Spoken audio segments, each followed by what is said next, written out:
makapira kaya tayo niyang kang. Madilim nga lang. Yan. Ayan o. Pipinuhin siya. Parang manihiwain ng maninipis. Hiwain ng maninipis. Bago mo ikulay. Ikulay sa tuba. Yan lang yung nakapagtapos ni Ate Lidia ng pag-aaral. Opo. Dahil dyan nakapagtapos ang pinsan ni si Ate Lidia. Yan yung kang.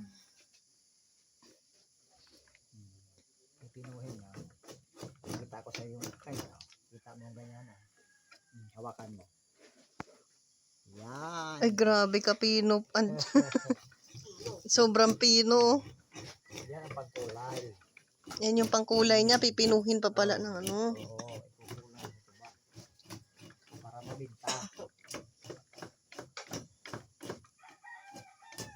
Hugas na po din yung tubig. Nakita mo yung tuba dala ko sa Longkapo, di ba? Opo. Oh, yun. Yung tubig, hugas na po. Hindi pa, te.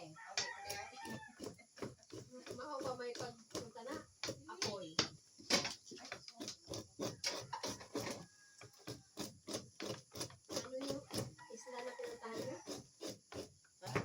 Yung isla pinuntahan niyo? Sabi niyo, Kanigaw? kanina. Kanigaw Island? Mahala na po plito yan. Libre mo kung niyang birje. Ha? Ah, libre ng Berje? Ah, okay, kayo. Berje pa nga. Feeling rich si Berje.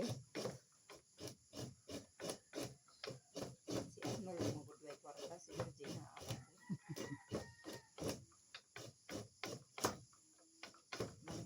Manghunaw na ko na dyan sa mga gasto.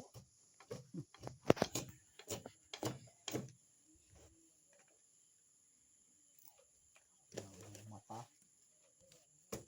Si Manang po di istoryahan. Yan. Si Manang po di istoryahan. Yan yung Yan, si Manang po di istoryahan. sobrang tsaga. Oh. Taga talaga kang. Opo.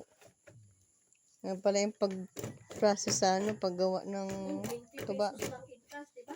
Ha? 20 pesos lang sa una. Noon yung kanigaw na yan. Aw, Oh. 20, naging 40. Oh, nasa 20.